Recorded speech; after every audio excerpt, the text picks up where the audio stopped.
Santa Monica, California, midday, the middle of August, 1972. The sun beat down on the scorching sand while the scent of ocean salt drifted through the air, mixing with the sweet aroma of coconut tanning oil.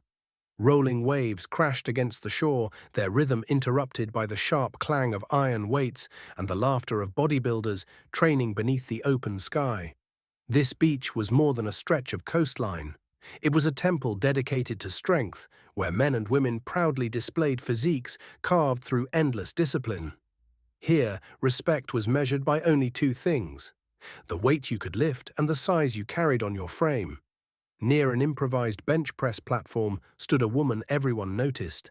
Deborah Collins towered over most of the crowd, standing approximately 6 feet 3 inches tall and weighing 236 pounds of solid muscle. Her shoulders were broader than a doorway, her biceps resembled small melons, and her quadriceps were as thick as the thighs of an average man. She was the reigning women's bodybuilding champion of the West Coast. Her arms could press nearly 485 pounds, and she could squat almost 595 pounds.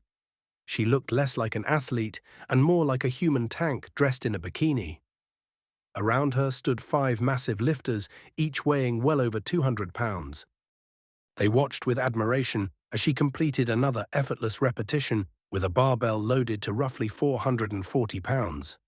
The steel bar flexed beneath the weight, yet Deborah drove it upward as though it were nothing more than an empty training bar. Applause erupted from the surrounding crowd. About 33 feet away, close to the water's edge, another figure stood alone. He looked small, almost fragile. Barely 139 pounds at a height of around 5 feet 8 inches, he wore nothing but simple black swim trunks. His tanned torso was lean and sharply defined, yet beside the enormous athletes surrounding him, he seemed almost childlike. It was Bruce Lee. He moved quietly through a series of stretches. Every motion flowed into the next with effortless precision, as smooth and natural as water finding its course. Deborah noticed him. She lowered the barbell, wiped the sweat from her forehead, glanced toward her friends, and smiled. "Look at that," she said loudly enough for everyone nearby to hear. "Some tourist thinks stretching is going to make him an athlete." Her friends burst into laughter. One of the men added, "Hey kid, shouldn't you still be at the beach with your parents?"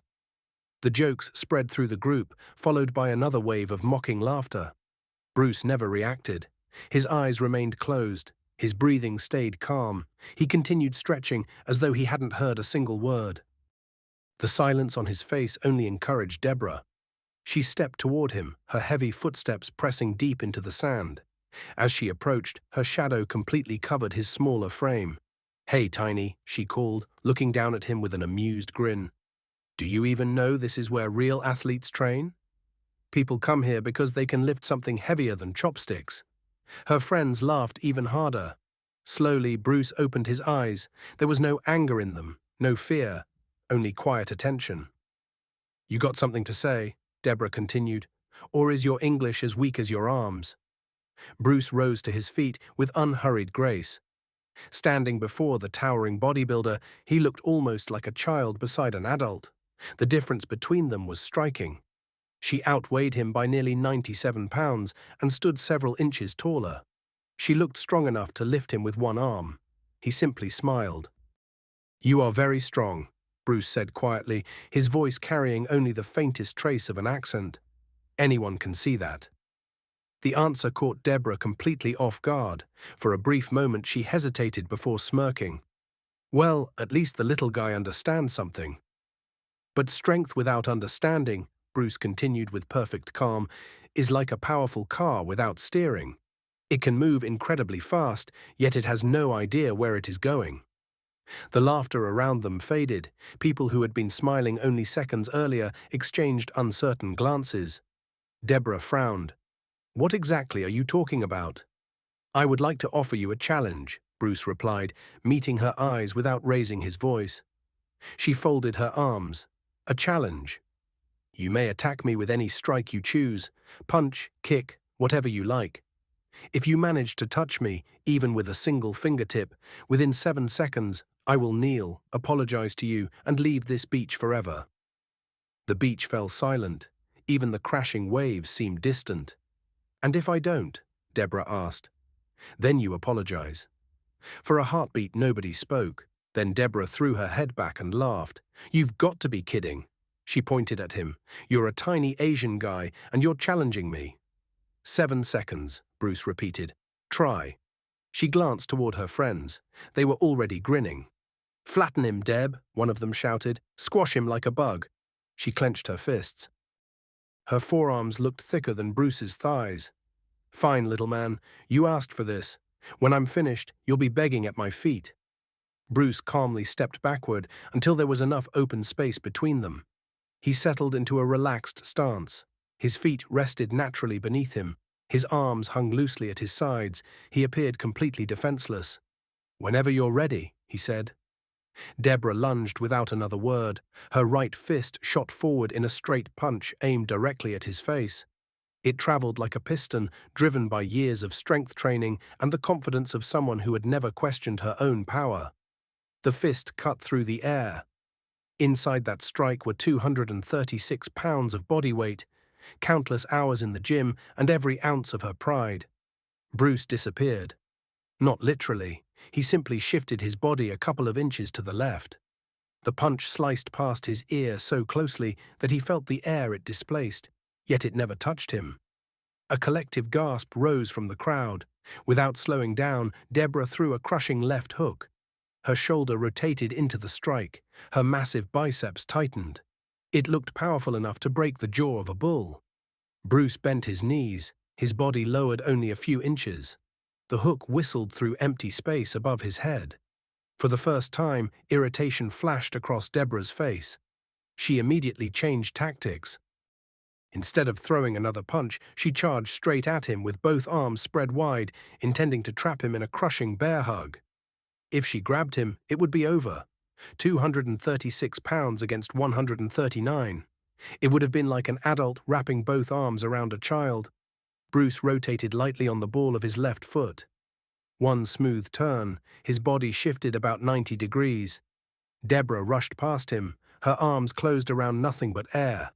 The momentum from her own weight carried her several more steps before she managed to catch herself. The laughter stopped. Nobody was joking anymore. Every pair of eyes remained fixed on the two fighters. Deborah turned around.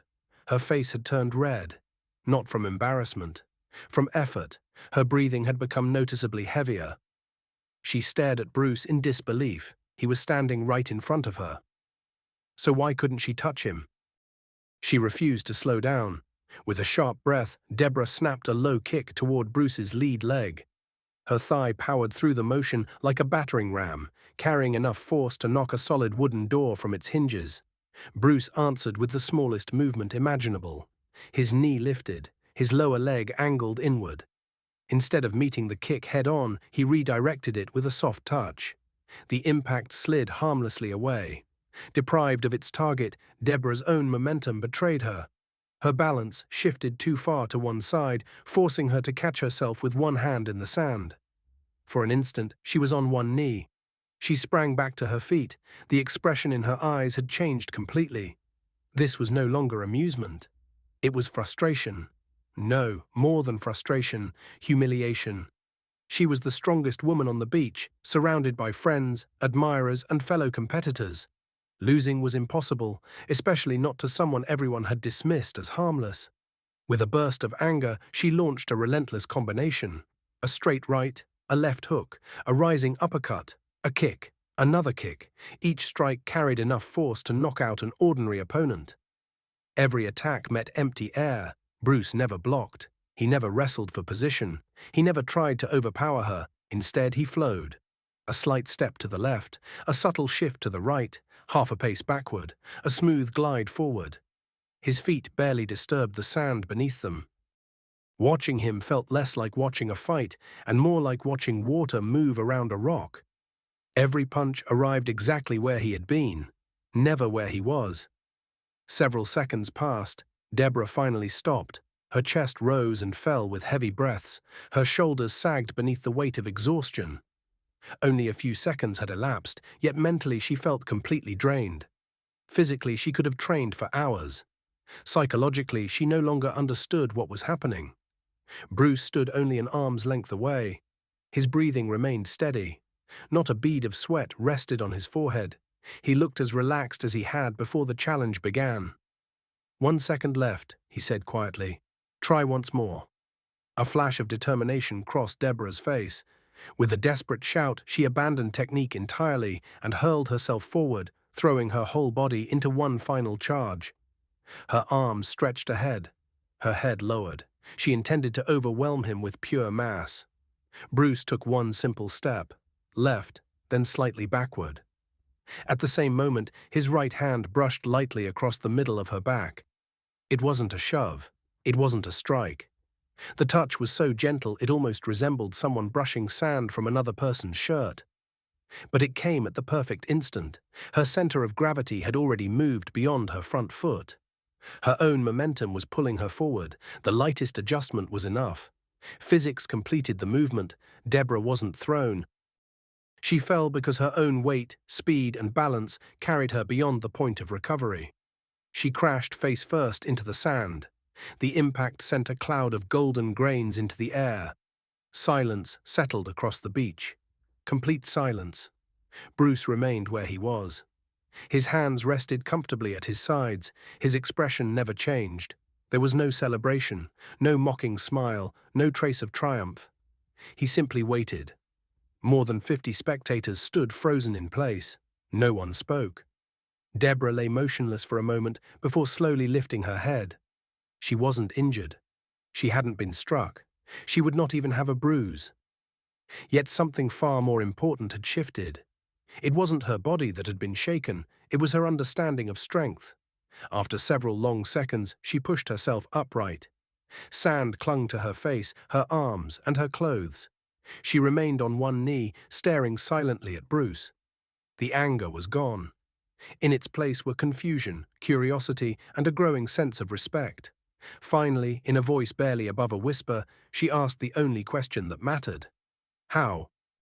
Bruce extended his hand. Deborah looked down at it. His hand appeared almost half the size of hers, yet after a brief hesitation, she reached out and accepted it. With calm precision, he helped her rise. His body leaned back just enough to compensate for her weight, maintaining perfect balance without the slightest strain. Once she was standing again, she continued looking down at him. Only now the expression had changed. She no longer looked at him with superiority. She looked at him like a student facing a teacher. "You want to know how?" Bruce asked. She nodded. "Then sit down and listen." They settled onto the sand. Curiosity spread through the crowd like a ripple. One by one, the spectators stepped closer, forming a wide circle around them. Even the loudest bodybuilders remained silent, eager to hear the explanation. Bruce waited until everyone had settled. "Your strength," he began, looking directly at Deborah, "is remarkable. You can move weights that most people could never lift. Those muscles are the result of years of discipline and determination. I respect that." He paused for a moment, but strength without understanding is like a sword with no point. It has power, yet it cannot be directed. He scooped up a handful of sand and let it fall slowly between his fingers. The human body is not simply a machine built to lift heavy objects. It is a system of levers, balance, angles, and shifting centers of gravity. If you understand that system, you can control it, even against someone much larger than yourself. Bruce stood and motioned toward one of the largest men watching nearby. The giant hesitated before stepping forward. He weighed close to 265 pounds and looked uncertain about becoming part of the demonstration. "Push me," Bruce said. The man planted his feet and shoved Bruce squarely in the chest with everything he had. Bruce flew backward several yards before landing on the sand. Laughter immediately broke out among the spectators. Bruce brushed himself off, smiling. "You see," he said as he climbed back to his feet, "when you push directly through another person's center of mass, your force transfers straight into the body. His strength is greater than mine, so I move." He gestured for the volunteer to try again. "This time," Bruce continued, "push with exactly the same effort." The man nodded and drove forward once more. The force looked identical. The result was completely different. Bruce barely moved. Instead, the larger man stumbled forward, losing his own balance before catching himself at the last second. A wave of surprised murmurs swept through the crowd. "What changed?" Bruce asked. "My strength stayed exactly the same." He rotated his shoulders slightly to demonstrate. "I simply changed the angle of my body by roughly 30 degrees. His force no longer traveled through my center of mass. Instead, I redirected it downward through my legs and into the ground." He tapped the sand beneath his feet. "He wasn't pushing me anymore. He was pushing the earth. And the earth doesn't move." Bruce slowly turned, making eye contact with the people gathered around him. "Every strike has a direction, a line, a vector. If I remain on that line, the strike reaches me. If I move only a couple of inches, the strike misses. And every missed attack wastes energy. It wastes balance. It wastes time." Finally, he faced Deborah again. "You attacked me for 7 seconds. You threw 23 strikes. Every one of them carried tremendous power. But every one of them also announced itself before it arrived." He pointed gently toward her shoulders. "Your shoulders revealed each punch. Your hips rotated before your fists moved. Your balance shifted long before the attack reached its target. I wasn't predicting your movements. I was reading your body." Deborah listened without interrupting. For the first time in many years, she felt like a complete beginner. Bruce smiled gently. "Large muscles give you tremendous strength, but they also create challenges. They require more effort to accelerate. They reduce adaptability. They make rapid changes in direction more difficult." He lifted his own hand. "My arm is much smaller, but because there is less mass to move, it accelerates more quickly. That is simply physics. You increase mass. I increase acceleration. Your strikes contain enormous potential energy. But if they never reach the target," he let the sentence hang in the air, "their effect is zero." Bruce held Deborah's gaze for another moment before continuing. "You are not weak," he said. "Far from it. Your strength is extraordinary. But strength is only one tool. Timing is another. Distance is another.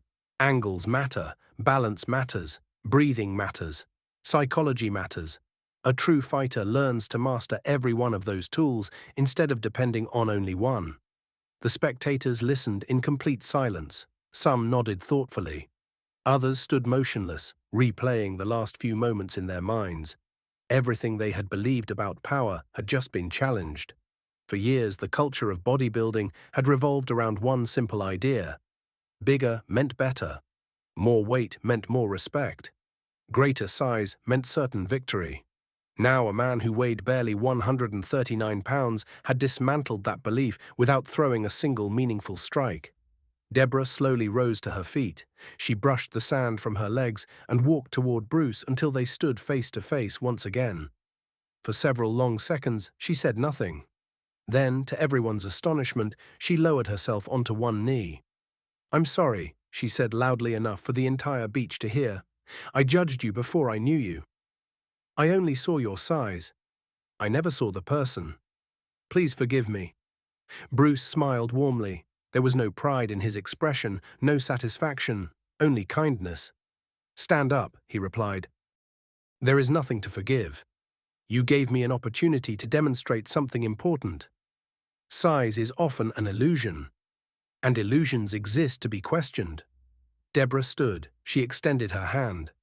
Bruce accepted it. Her palm nearly swallowed his, but that difference no longer carried any meaning. 3 weeks later, the beach looked almost the same. The sun had only begun climbing above the horizon. Most of the bodybuilders were still asleep after the previous day's training. Near the shoreline, however, 2 familiar figures were already working. Deborah wore training pants and a fitted athletic top. Bruce wore the same simple black shorts as always. "Again," Bruce said, "but slower." Deborah threw a controlled punch. Bruce watched carefully. "Pay attention to your hips." She repeated the movement. "When your hips rotate that early," he explained, "your shoulder pulls back first." He demonstrated the motion himself. "That tells your opponent exactly what's coming. Keep the shoulder quiet until the last possible moment." She tried again. The movement became smoother, better. Once more. They practiced together for nearly an hour. Only after the session ended did they sit on the sand, watching the Pacific stretch endlessly toward the horizon. Waves rolled gently onto the shore. Seagulls circled overhead. After a long silence, Deborah spoke. "You know," she smiled faintly, "after that day I almost quit bodybuilding." Bruce turned toward her. "Why?" "Because I thought everything I'd spent 12 years building had become meaningless in 7 seconds." She looked down at her hands. "I believed strength was everything. Then you came along and showed me it meant nothing without intelligence." Bruce slowly shook his head. "No, I showed you something different. Strength is a powerful tool. One of the most valuable tools a person can possess. But any tool is only as useful as the person holding it. Your strength was never worthless. It was always impressive. Now you're simply learning how to use it more wisely." She laughed softly. "My friends still don't believe what happened. They insist it was luck. They say if I'd landed even one clean punch, you would have gone flying." Bruce nodded. "They're right. If you had connected, I certainly would have." He smiled, but avoiding the strike wasn't luck. It was skill. He looked out across the water before asking quietly, "Do you know why I accepted your challenge that day?" Deborah shook her head. "Because you truly believed size guaranteed victory. I've met hundreds of people who believed exactly the same thing. In Hong Kong, where I grew up, I was mocked because of my mixed heritage. In America, many people refused to see an Asian man as the hero. My entire life I've been told I was too small, too different, never enough. So whenever I meet someone who judges only appearances, I try to remind them that appearances can be deceiving. Not because of pride, but because someone has to." Deborah remained quiet for a long time. The breeze carried the scent of salt across the beach as the waves continued their endless rhythm. Finally, she spoke.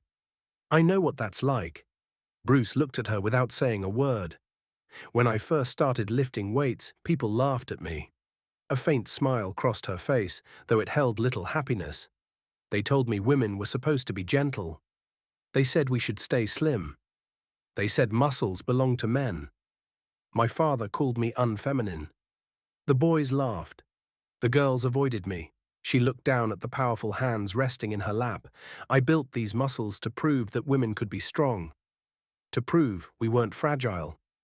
Bruce nodded slowly. "Then we're fighting the same battle." She looked up. "You challenge the belief that women are weak. And I challenge the belief that smaller people are powerless." He smiled. "That makes us allies, not opponents." For a while neither of them spoke. The silence between them no longer felt uncomfortable. It felt earned. Understanding had replaced competition. At last, Deborah broke the silence. "I want to keep training with you. I want to learn everything you know." Bruce answered immediately. "I'd be happy to." Then he raised one finger. "But on one condition." She laughed. "There's always a condition." "What is it?" "You teach me as well." She blinked in surprise. "Teach you?" Bruce nodded. "You understand how to build physical strength. You've spent years studying training, recovery, nutrition, and discipline. I respect that knowledge. I want to learn from you just as much as you want to learn from me." A broad smile spread across Deborah's face. For the first time since they had met, it appeared completely natural. "You've got yourself a deal." They shook hands once again. This time it wasn't a gesture between rivals. It was the beginning of a partnership built on mutual respect. During the following weeks, they trained together regularly. Bruce introduced Deborah to footwork, balance, timing, and efficient movement. Deborah showed Bruce new approaches to strength development, conditioning, recovery, and structured resistance training. Each of them discovered something valuable in the other's world. Neither believed they already knew everything. That willingness to learn became their greatest strength. As the months passed, Deborah's performances changed noticeably.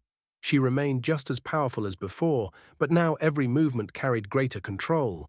Her balance improved. Her coordination became sharper. She no longer relied entirely on brute force. Spectators who watched her train noticed the difference immediately. Her physique still impressed people. Now her precision impressed them even more. She continued competing and collected additional championship victories.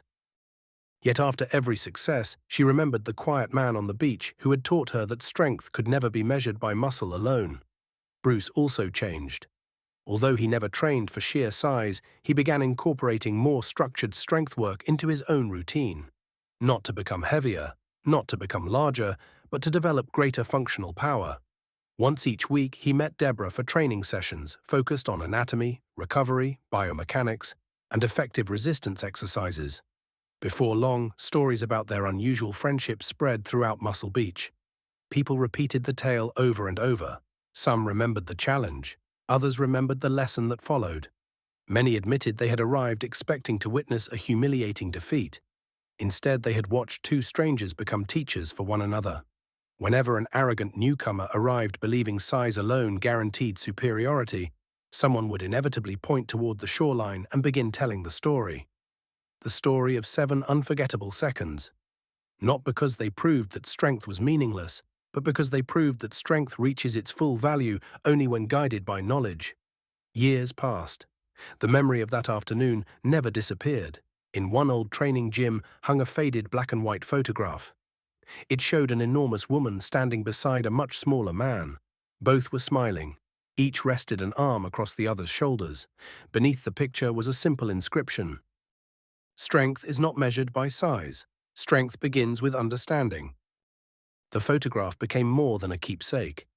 It became a reminder that genuine power cannot be measured with a scale or a measuring tape. It reveals itself through the ability to adapt, to keep learning, to recognize possibilities that others fail to notice. Muscles are impressive. They represent years of discipline, sacrifice, and determination. They deserve admiration. But muscles without understanding are only potential, like a beautifully crafted machine without someone who knows how to operate it. True mastery belongs not to the strongest person in the room. It belongs to the one who understands movement more deeply than everyone else. The one who discovers opportunity where others see obstacles. The one who transforms an opponent's greatest advantage into their greatest weakness. Throughout his life, Bruce demonstrated that principle again and again. Whether facing wrestlers, boxers, karate practitioners, or powerful athletes, the lesson remained remarkably consistent. His victories were never based solely on being stronger. They came from seeing what others overlooked, from understanding timing, distance, balance, efficiency. On that warm afternoon in Santa Monica, with the California sun blazing overhead and dozens of bodybuilders gathered around the sand, the confrontation became something far greater than a contest between two athletes. A champion weighing 236 pounds had challenged a man weighing only 139. Yet what unfolded was not a battle between strength and weakness. It became a demonstration of an idea that had existed for thousands of years. The ancient principle that water eventually overcomes stone, not because water is harder, but because it knows how to flow. Deborah learned that lesson in the most difficult way imaginable. First through humiliation, then through understanding. Instead of making her weaker, the experience transformed her into a better athlete and a wiser person. She discovered that real strength does not come from overpowering everyone around you. It begins the moment you recognize your own limitations and become willing to learn. That willingness is where growth starts. It is where confidence becomes wisdom, and it is where true power is born. Perhaps that was the greatest lesson hidden inside those 7 unforgettable seconds. The challenge itself was never the point. Neither was winning. The real victory came afterward. It appeared in the conversation that followed. In the respect shared between two people who had once judged each other from opposite sides of the same misunderstanding. One believed that size guaranteed superiority. The other had spent his life proving that appearances rarely tell the truth. By the end of the day, neither stood above the other. They stood beside each other, teacher and student and teacher, each discovering knowledge the other possessed. Perhaps that is why stories like this continue to resonate. Not because they celebrate one person's triumph over another, but because they remind us that every individual carries strengths invisible at first glance. The strongest person may still have much to learn. The smallest person may possess extraordinary insight. The quietest voice may carry the greatest wisdom.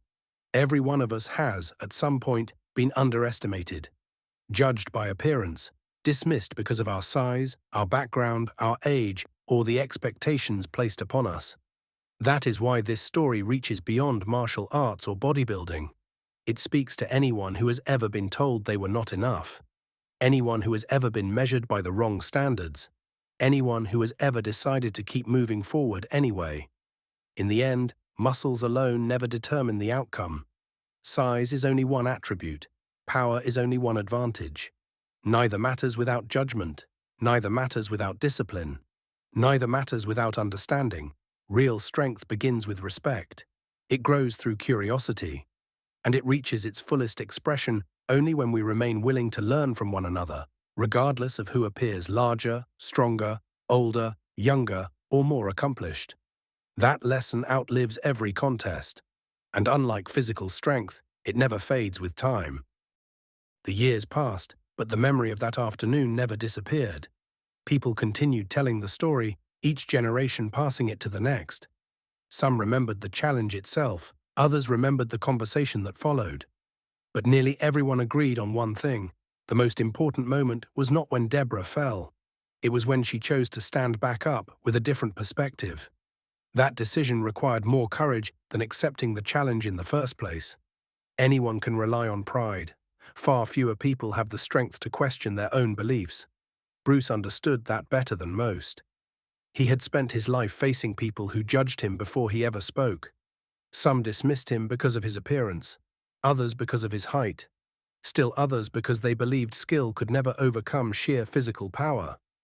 Instead of becoming bitter, he allowed those moments to become opportunities for teaching, not through anger, not through humiliation, but through demonstration. He believed that the most convincing lesson was one people could witness with their own eyes. Deborah carried that lesson with her for the rest of her career. Whenever young athletes approached her asking how to become stronger, she no longer spoke only about heavier weights or longer workouts. She talked about balance, control, awareness, patience. She reminded them that building muscle was only one part of becoming a complete athlete. Training the mind mattered just as much. Sometimes even more. The spectators who had gathered on the beach that day also carried something home with them. Many had arrived expecting entertainment. Instead, they left with a completely different understanding of strength. Some began studying movement rather than focusing exclusively on lifting heavier weights. Others simply became slower to judge people by appearance. For a few, that afternoon changed the direction of their training altogether. That is how meaningful lessons often spread. Not through speeches, not through arguments, but through experiences impossible to forget. Long after the footprints had disappeared from the sand, the idea remained. Power without wisdom is incomplete. Knowledge without humility is limited. Respect opens doors that pride never can. Perhaps that is why the image of Bruce and Deborah standing side by side continued to inspire people long afterward. Neither looked like the winner, neither looked like the loser. Both looked like individuals who had discovered something far more valuable than victory. Mutual respect, the willingness to keep learning, the courage to admit there is always another perspective worth understanding. Those qualities cannot be measured in pounds or inches. They cannot be counted on a scoreboard or displayed in a trophy case. Yet they often determine the outcome of life's greatest challenges. In the end, the beach returned to its ordinary rhythm. The waves continued reaching the shore. The weights continued clanging against steel racks. New athletes arrived, old ones departed. Time moved forward, as it always does. But somewhere beneath the California sun, the lesson endured. Real strength is never defined by appearance alone. It grows through discipline. It is refined through knowledge. It is strengthened by humility. And it reaches its highest form when people stop trying to prove they are better than one another and begin helping each other become better than they were yesterday. That is why the story continues to be remembered, not because one person defeated another, but because for a few unforgettable moments on a stretch of warm sand, two very different people discovered that the greatest victories are the ones that transform both sides. And perhaps that is the only kind of victory that truly lasts.